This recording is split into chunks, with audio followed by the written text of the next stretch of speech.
नमस्कार जय जगन्नाथ मु ममता पाणी मो यूट्यूब चैनल साहित्य दीदी को आपण समस्त को स्वागत करुछि। पिला माने आमे बहुत दिन हलानी ओडिया व्याकरण पढ़ी नांती तो मु भाबिली आज आमे व्याकरण टिके पढ़ी दबा। ठीक अछि। आ पूर्वरु आमे वाक्य रूप पढ़ीतिले। वाक्य रूप केते प्रकार पढ़ीतिले तमर मने थिबो मु पढ़ीतिली। वाक्य रूप होची दी प्रकार, गोटे गठनात्मक रूप आ गोटे होची प्रकार्यात्मक रूप। गठन दृष्टि वाक्य केते प्रकार, भावगत दृष्टि वाक्य बा अर्थगत दृष्टि वाक्य केते प्रकार। अच्छा, गठन दृष्टि वाक्य चारि प्रकार आमे पढ़ीतिले। सरल वाक्य, यौगिक वाक्य, जटिल वाक्य, मिश्र वाक्य। ठीक अछि। आमे आज जोटा पढ़ीबा सेटा होची वाक्य रूपांतर। अर्थात आमे किंतु बदलेबा, वाक्यर अर्थ बदलिबो नाही किंतु वाक्य बदली जिवो। अच्छा, सरल वाक्य कथा तमर मने थिबो जे गोटिया मात्र समापिका जो वाक्य थाए सेटा सरल वाक्य। यौगिक वाक्य मु तुमको कहिची दुई बा ततोधिक निरपेक्ष सरल वाक्य जदि ओ एवं किंतु मात्र अथवा एमिति शब्द देइकरी जोड़ा हुए सेटा हुए यौगिक वाक्य। आ जटिल वाक्य कोन हैला ना, जटिल वाक्य होची तमे माने सहज उपाय देखौची। जो वाक्य तमे देखिबो जेते बेले सेते बेले जेबे तेबे जेनु तेनु एमिति थिबो। अर्थात एठी दुई बा ततोधिक परस्पर सापेक्ष खंड वाक्य जोड़ा होता, परस्पर को अपेक्षा रखी था। गोटे वाक्य बिना आ गोटे वाक्य पूर्ण हेबो नाही। ठीक अछि। ताले टिके टिके मने पकई देली सरल वाक्य कोन, जटिल वाक्य यौगिक वाक्य कोन, जटिल वाक्य कोन। आमे वर्तमान कोन करिबा, सरल वाक्य को केमिति यौगिक करिबा, जटिल करिबा। तमरो फार्मूला तुम कहि देली, एबे भी मने पकई देली फार्मूला कोन। यौगिक वाक्य रे कोन रहिले यौगिक वाक्य हबो, जटिल वाक्य रे कोन रहिले जटिल वाक्य हबो। आमे सेटा ही देखिबा। आमे वर्तमान वाक्यर गठनगत रूपांतर करिबा। ता पूर्वरु यार संज्ञाटा देखो। गोटिए प्रकारर वाक्य को अर्थ परिवर्तन न करी अन्य प्रकार वाक्य रे परिणत करिबा को वाक्यर रूपांतर कहजाय। अर्थ बदलिबो नाही किंतु अन्य प्रकार वाक्य हेइजिवो। देखो बिले आगो आमे गठनगत रूपांतरटा पढ़िबा। गठन दृष्टिरु वाक्य केते प्रकार एबे तुमको कहिली।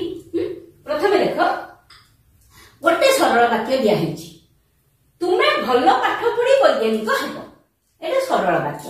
आको आमे प्रथमे कोन करिया, यौगिक करिबा, तापरे जटिल करिबा। किंतु अर्थ बदलिबोनी, पिले मन रखो। अच्छा, यौगिक वाक्य को कहिछि ओ एवं किंतु मात्र एबा देइकी आमे यौगिक करिबा।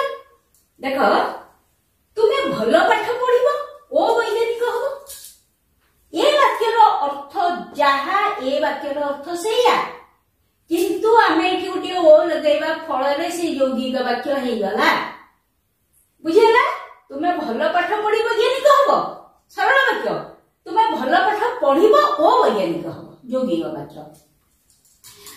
अच्छा, बर्तमान जटिल केमती करिबा मु तुम कहिछि जदि जेते बेले सेते बेले एई सब गुडा के रहिबो एवं परस्पर ऊपर निर्भरशील से वाक्य।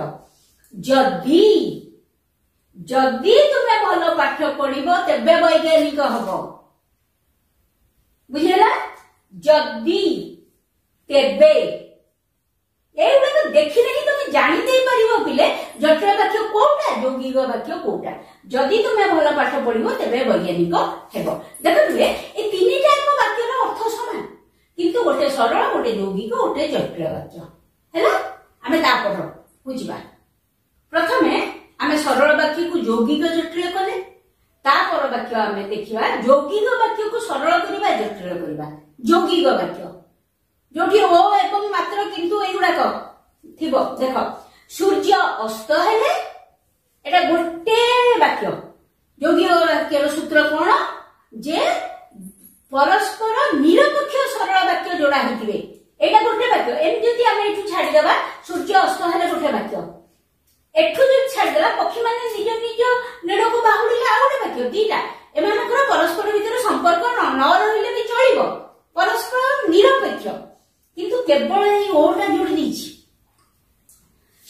ଅସ୍ତ ହେଲେ ଓ ପକ୍ଷୀ ମାନେ ନିଜ ନିଜ ନୀଡ଼କୁ ବାହୁଡ଼ିଲେ। ଓ ଅଛି ତେଣୁ ଏଟା ଯୌଗିକ ବାକ୍ୟ। ଆକୁ ଆମେ ସରଳ କେମିତି କରିବା? ଓ ଉଠେଇବାକୁ ପଡିବ ଆମକୁ। ଦେଖ, ସୂର୍ଯ୍ୟ ଅସ୍ତ ହେବାରୁ ପକ୍ଷୀ ମାନେ ନିଜ ନିଜ ନୀଡ଼କୁ ବାହୁଡ଼ିଲେ। ସୂର୍ଯ୍ୟ ଅସ୍ତ ହେଲେ ଓ ପକ୍ଷୀ ମାନେ ବାହୁଡ଼ିଲେ। ଏଠି ସୂର୍ଯ୍ୟ ଅସ୍ତ ହେବାରୁ ପକ୍ଷୀ ମାନେ ନିଜ ନିଜ ନୀଡ଼କୁ ବାହୁଡ଼ିଲେ। ଏଟା ସରଳ ବାକ୍ୟ ହେଇଗଲା। କିନ୍ତୁ ବାକ୍ୟର ଅର୍ଥ ବଦଳିଲା ନାହିଁ। ୟା ପରେ ଆମେ ଜଟିଳ ବାକ୍ୟ କରିବା। ଜାଣିପାରୁଛ କି କେମିତି କରିହବ? ଜଟିଳ ବାକ୍ୟ ଯେତେବେଳେ ସେତେବେଳେ ଏଗୁଡା ସବୁ ଅଛି ତାର ଇଏ। ଯେହେତୁ ଦେଖ, ଯେହେତୁ ସୂର୍ଯ୍ୟ ଅସ୍ତ ହେଲେ ତେଣୁ ପକ୍ଷୀ ମାନେ ନିଜ ନିଜ ଘରକୁ ବାହୁଡ଼ିଲେ। ଯେହେତୁ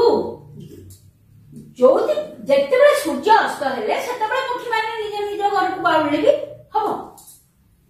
ଯେହେତୁ ସୂର୍ଯ୍ୟ ଅସ୍ତ ହେଲେ, ଯୋଉ କାରଣରୁ ସୂର୍ଯ୍ୟ ଅସ୍ତ ହେବାରୁ ପକ୍ଷୀ ମାନେ ନିଜ ନିଜ ଘରକୁ ବାହୁଡ଼ିଲେ। ଏଟା ସରଳ ବାକ୍ୟ।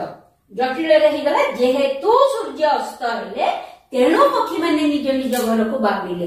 ଦେଖ, ତିନିଟା ବାକ୍ୟର ଅର୍ଥ ସମାନ, କିନ୍ତୁ ଏଠି ଓ ଲାଗିକିରି ଯୌଗିକ ହେଲା, ଏଠି ଯେହେତୁ ତେଣୁ ଲାଗିଲା, ତେଣୁ ଏଟା ହେଇଗଲା ଜଟିଳ, କିନ୍ତୁ ଅର୍ଥ ଶବ୍ଦକ ସମାନ। ବୁଝିଲା? ବର୍ତ୍ତମାନ ଆମେ କଣ କରିବା ନା ଜଟିଳ ବାକ୍ୟକୁ ଯୌଗିକ ଆଉ ସରଳ କରିବା। ଜଟିଳ ବାକ୍ୟର ସୂତ୍ର ତମେ ଜାଣିଛ। ଯେହେତୁ ମତେ ଜ୍ୱର ହେଇଛି ତେଣୁ ମୁଁ କାଲି ସ୍କୁଲକୁ ଯିବିନି ବା ବିଦ୍ୟାଳୟକୁ ଯିବିନି ବା କଲେଜ ଯିବିନି। ଚାଲ, ଯେହେତୁ ମତେ ଜ୍ୱର ହେଇଛି ଅର୍ଥାତ ମତେ ଜ୍ୱର ହେଇଥିବା କାରଣରୁ ମୁଁ କାଲି କଲେଜକୁ ଯିବିନି, ବା ମତେ ଜ୍ୱର ହେଇଥିବାରୁ ମୁଁ ଯିବିନି। ଏଟା ହଉଛି ଜଟିଳ ବାକ୍ୟ। ଯେହେତୁ ମତେ ଜ୍ୱର ହେଇଛି ତେଣୁ ମୁଁ କାଲି କଲେଜ ଯିବି ନାହିଁ। ସରଳ ବାକ୍ୟ ତାକୁ କେମିତି କରିବା? ମତେ ଜ୍ୱର ହେଇଥିବାରୁ ମୁଁ କାଲି କଲେଜ ଯିବିନି। ଆପଣ ମତେ ଜ୍ୱର ହେଇଥିବାରୁ ମୁଁ କାଲି କଲେଜ ଯିବିନି। ତାକୁ ଯେତେବେଳେ ଆମେ ଯୌଗିକ କରିଦେବା କଣ ହବ? ମତେ ଜ୍ୱର ହେଇଛି ତେଣୁ ମୁଁ କାଲି କଲେଜ ଯିବିନି। ମତେ ଜ୍ୱର ହେଇଛି ତେଣୁ ମୁଁ କାଲି କଲେଜ ଯିବିନି। ତମେ ଭାବୁଥିବ ଏଠି ଜଟିଳ ବାକ୍ୟରେ ଗୋଟେ ତେଣୁ ଅଛି, ଏଠି ଯୌଗିକରେ ବି ଗୋଟେ ତେଣୁ ଆସିଲା। କିନ୍ତୁ ଜଟିଳ ବାକ୍ୟର ଆରମ୍ଭଟା ଦେଖ, ଯେହେତୁ। ଏଠି ସେଇଟା ନାହିଁ। ମତେ ଜ୍ୱର ହେଇଛି ତେଣୁ ମୁଁ କାଲି କଲେଜ ଯିବିନି। ଏ ତିନିଟା ବାକ୍ୟର ଅର୍ଥ ସମାନ, କିନ୍ତୁ ଗୋଟେ ସରଳ, ଗୋଟେ ଯୌଗିକ, ଗୋଟେ ଜଟିଳ। ପିଲାମାନେ, ତମେ ନିଶ୍ଚିତ ଭାବରେ ଯଦି ତମେ କେବଳ ସେ ସୂତ୍ର ଗୁଡିକ ମନେ ରଖିଦବ ତାହେଲେ ତମେ ବାକ୍ୟ ବଦଳେଇ ଦେଇ ପାରିବ। ହେଲା, ଓ ଏବଂ ମାତ୍ର, କିନ୍ତୁ, ଅଥବା ସେଗୁଡାକ ହେଲା ଯୌଗିକ। ଯେହେତୁ, ଯେତେବେଳେ, ସେତେବେଳେ, ତେଣୁ, ଯେଉଁମାନେ, ସେମାନେ, ଏଗୁଡାକ ହେଇଗଲା କଣ?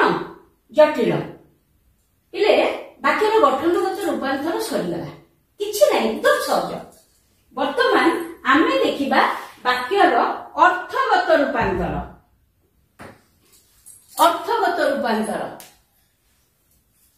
ପିଲେ, ବାକ୍ୟ ଅର୍ଥଗତ ଦୃଷ୍ଟିରୁ ପୂର୍ବରୁ ତମକୁ ମୁଁ ପଢେଇଛି। ଗଠନାତ୍ମକ ରୂପ ପଢେଇଛି, ପ୍ରକାର୍ଯ୍ୟାତ୍ମକ ବା ଅର୍ଥଗତ ରୂପ। ସେଟା କେତେ ଭାଗରେ ଭାଗ ହେଇଛି ନା 5।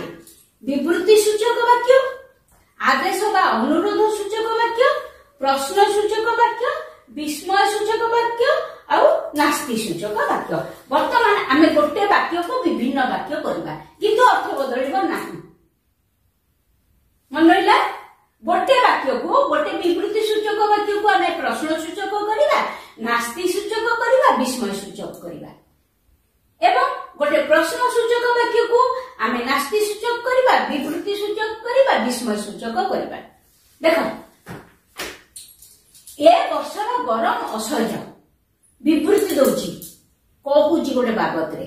ହେଲା, ଏ ବର୍ଷର ଗରମ ଅସହ୍ୟ।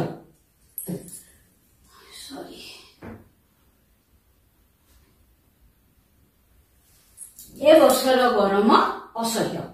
ଏଇଟା କେହି କାହାକୁ ବି କହୁନା କାହିଁକି, ବା ନିଜକୁ ନିଜେ କହୁନା କାହିଁକି, ଗୋଟେ ଜିନିଷ ବାବଦରେ ଆମେ ବିବୃତ୍ତି ଦେଲୁ। ଆଚ୍ଛା, ଆମେ ତାକୁ କେମିତି ପ୍ରଶ୍ନବାଚକ କରିବା?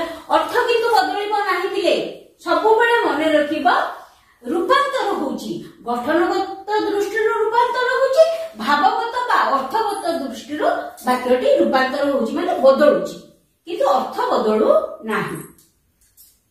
ए वर्षर गरम किए सहिब एठी जो असह्य शब्दटी किए सहिब ए वर्षर गरम किए सहिब प्रश्न सूचक हेगला आ प्रश्न सूचक माने प्रश्नवाचक चिन्ह दब हैला जेतरे नास्तिवाचक हबो कोन हबो ए वर्षर गरम सही हबो नाही हैला ए वर्षर गरम सही हबो नाही।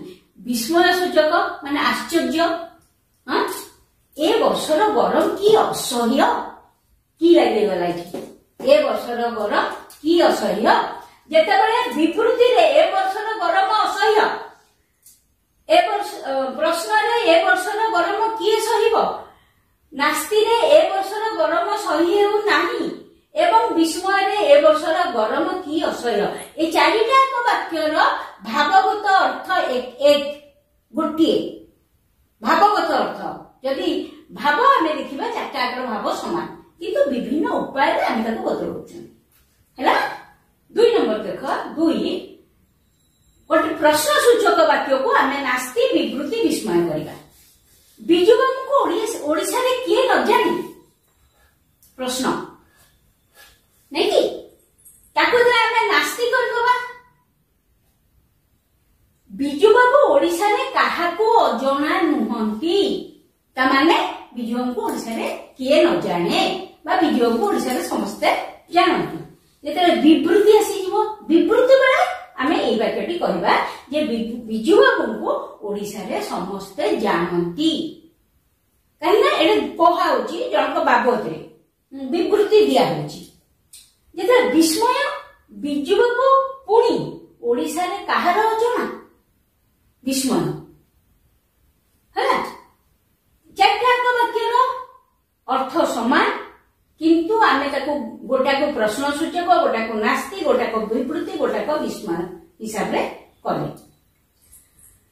तापर देख फिरे 3 नंबर गोटे नास्ति सूचक वाक्य को आमे विवृत्ति विस्मय प्रश्न करिबा गोटे नास्ति सूचक वाक्य को आमे विवृत्ति विस्मय आउ प्रश्न सूचक रे परिणत करिबा गोटे नास्ति सूचक वाक्य अज्ञात लोक को घरे आश्रय देबा ठीक नुहे नास्ति सूचक अज्ञात माने अज्ञान लोक अपरिचित लोक अचिन्ना लोक हैला अज्ञात लोक को घरे आश्रय देबा ठीक नुहे एई जो नास्ति सूचक वाक्य को आमे विवृत्ति करिबा प्रश्न करिबा विस्मय करिबा अज्ञात लोक को घरे आश्रय देबा भूल एटा कोहा होची जस्ट विवृत्ति दिया होची जनक बाबत रे जे अज्ञात लोक को घरे आश्रय देबा भूल।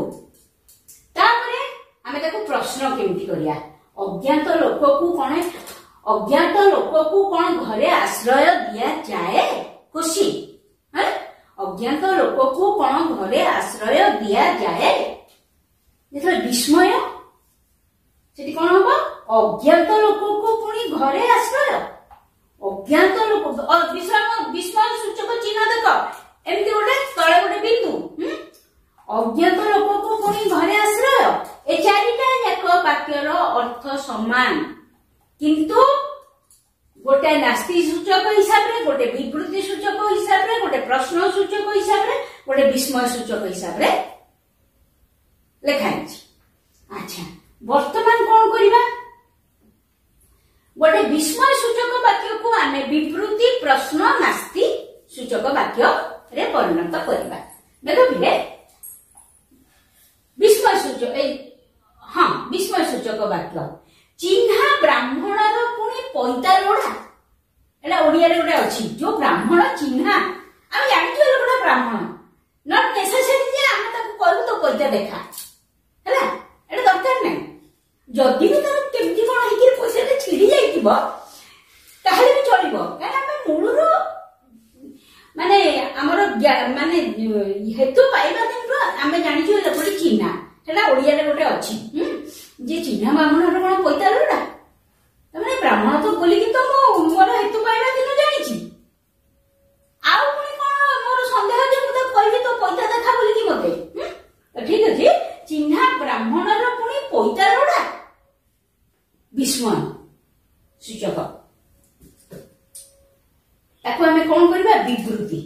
ଚିହ୍ନା ବ୍ରାହ୍ମଣର ପଇତା ଲୋଡ଼ିବା ଭୁଲ।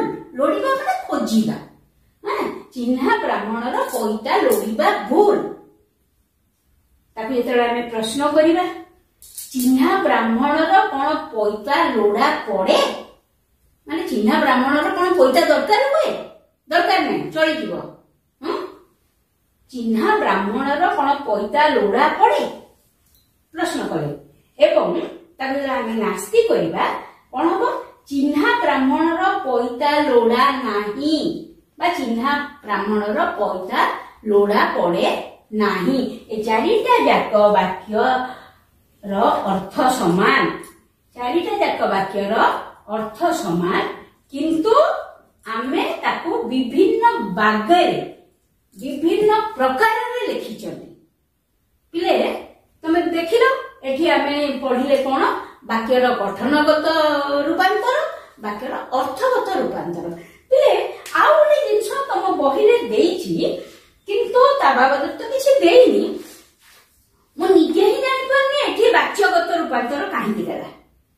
ହେଲା, ଅର୍ଥଗତ ଆମେ ବାକ୍ୟ ଦି ପ୍ରକାର ରୂପ, ଆମେ ଗୋଟେ ଗଠନଗତ ରୂପକୁ ବଦଳେଇଲେ ଏବଂ ଗୋଟେ ଭାବଗତ ବା ଅର୍ଥଗତ ରୂପକୁ ବଦଳେଇଲେ, କିନ୍ତୁ ଏଠି ଗୋଟେ ବାଚ୍ୟଗତ ରୂପାନ୍ତରୀକରଣ ଦେଇଛି। ଠିକ ଅଛି, ମୁଁ ଟିକେ ତମକୁ କହିଦଉଛି, ଏଥିରେ ତ କିଛି ହିଁ ନାହିଁ।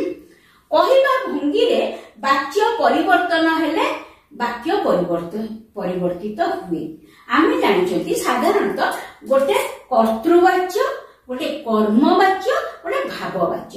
ଯୋଉଠି କର୍ତ୍ତା ଉପରେ ଅଧିକ ପ୍ରାଧାନ୍ୟ ଦିଆଯାଏ, କ୍ରିୟା ସେଇ ହିସାବରେ ହୁଏ, ତାକୁ କର୍ତ୍ତୃବାଚ୍ୟ କୁହାଯାଏ। କିନ୍ତୁ ଯୋଉଠି କର୍ମ ଉପରେ ଅଧିକ ପ୍ରାଧାନ୍ୟ ଦିଆଯାଏ, କ୍ରିୟା କର୍ମ ଅନୁସାରେ ହୁଏ, ତେଣୁ ସେଟା ହେଇଯିବ କର୍ମବାଚ୍ୟ। ଏବଂ ଗୋଟେ ହଉଛି ଭାବବାଚ୍ୟ, ଯୋଉଟା ଭାବ ଉପରେ ପ୍ରାଧାନ୍ୟ ଦିଆହବ। ତ ପିଲେ ଏ ବାବଦରେ ତ ବିଶେଷ କିଛି ନାହିଁ, ଖାଲି ଏତିକି ଏ ବାକ୍ୟ ଦି ତିନିଟା ପଢି ଦଉଛି, ତୁମେ ବୁଝିଯିବ, ଆମେ ବୁଝିଯିବା। କିନ୍ତୁ ଏଇଟା ଆ ସାଙ୍ଗରେ କାହିଁକି ଦେଲା ମୁଁ ଏବେ ବି ଜାଣିପାରୁନି। ଯେ କୌଣସି ବାକ୍ୟକୁ ଅନ୍ୟ ବାଚ୍ୟରେ ରୂପାନ୍ତରିତ କରାଯାଇପାରେ। ଦେଖ, କର୍ତ୍ତୃବାଚ୍ୟ ବିଜୟ କଲିକତା ଯିବ, ହେଲା। କର୍ମବାଚ୍ୟରେ ସେ ବାକ୍ୟଟା କଣ ହବ?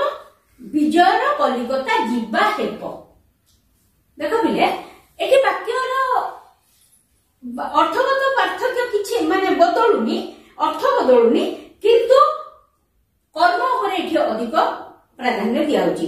ପ୍ରଥମ ବାକ୍ୟରେ କର୍ତ୍ତୃବାଚ୍ୟରେ କର୍ତ୍ତା ଉପରେ ଅଧିକ ପ୍ରାଧାନ୍ୟ ଦିଆଯାଇଛି ଏବଂ କର୍ତ୍ତା ଅନୁସାରେ କ୍ରିୟା ହେଇଛି, ବିଜୟ କଲିକତା ଯିବ। ଏଠି କର୍ମବାଚ୍ୟରେ କଣ ହେଲା ନା ବିଜୟର କଲିକତା ଯିବା ହେବ, ହେଲା। ସେମିତି କର୍ମବାଚ୍ୟର ଗୋଟେ ବାକ୍ୟକୁ ଆମେ କର୍ତ୍ତୃବାଚ୍ୟ କରିବା। ରାଧାଶ୍ୟାମଙ୍କ ଦ୍ଵାରା ଭାଷଣ ଭଲ ହୁଏ, ସେଟା ଯେତେବେଳେ ଆମେ କର୍ତ୍ତୃବାଚ୍ୟ କରିବା, ଏଟା କର୍ମବାଚ୍ୟ। ରାଧାଶ୍ୟାମଙ୍କ ଦ୍ଵାରା ଭାଷଣ ଭଲ ହୁଏ। କର୍ତ୍ତୃବାଚ୍ୟ ଯେତେବେଳେ ଆମେ ତାକୁ କରିବା, ପିଲେ ତମେ ଏଇଟା କହିଦେଇ ପାରିବ ଯେ ରାଧାଶ୍ୟାମ ଭଲ ଭାଷଣ ଦେଇପାରନ୍ତି। ଏଥିରେ କର୍ତ୍ତା ଉପରେ ଅଧିକ ପ୍ରାଧାନ୍ୟ ଦିଆହେଲା, କିନ୍ତୁ ପ୍ରଥମ ବାକ୍ୟଟା କର୍ମ ଉପରେ ଅଧିକ ପ୍ରାଧାନ୍ୟ ଦିଆଯାଇଛି। ରାଧାଶ୍ୟାମଙ୍କ ଦ୍ଵାରା ଭାଷଣ ଭଲ ହୁଏ। ଗୋଟେ ହଉଛି, ତାପରଟା ହେଲା ଭାବବାଚ୍ୟ। ତନୁଜାର ନାଚ ହେଉ, କିନ୍ତୁ ତାକୁ ଯଦି ଆମେ କର୍ତ୍ତୃବାଚ୍ୟ କରିବା, ତନୁଜା ନାଚୁ। କର୍ତ୍ତୃବାଚ୍ୟକୁ ଭାବବାଚ୍ୟ କଲେ ତନୁଜା ନାଚୁ, ଏବଂ ଭାବବାଚ୍ୟ ଯେତେବେଳେ ଆମେ ତାକୁ କରିଦବା ଯେ ତନୁଜାର ନାଚ ହେଉ। କର୍ତ୍ତୃବାଚ୍ୟରେ ମା ରାନ୍ଧୁଛନ୍ତି, କିନ୍ତୁ ଭାବବାଚ୍ୟରେ କଣ ହବ? ମାଙ୍କର ରନ୍ଧା ଚାଲିଛି।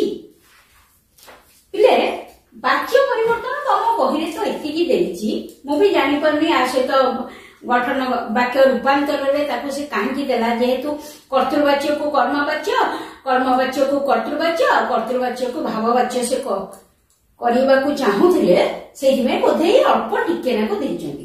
କିନ୍ତୁ ମୁଖ୍ୟ କଥା ହେଲା ତୁମର ବାକ୍ୟର ଗଠନଗତ ରୂପାନ୍ତର ଏବଂ ବାକ୍ୟର ଅର୍ଥଗତ ରୂପାନ୍ତର, ଯୋଉ ଦିଟା କି ତମେ ନିଶ୍ଚିତ ଭାବରେ ଭଲସେ ବୁଝିପାରିଥିବ। ତ ପିଲେ ଆ ପର କ୍ଲାସରେ ଆମେ ପଢିବା ବାକ୍ୟ ସଂକ୍ଷେପଣ। ବାକ୍ୟକୁ ଆମେ ଛୋଟ କରିଦବା। को उपाय द्वारा वाक्य को छोट करा जाई पारिबो तो आमे आपर क्लास रे पढिबा। आ आज जेतिके पढेइली भाबुजी एकदम सहज टिके मन देले बुझी देई पारिबो। ठीक अछि, जदि भल लागिबो कमेंट लिखिया को जमा भी भूलिबोनी। रवि।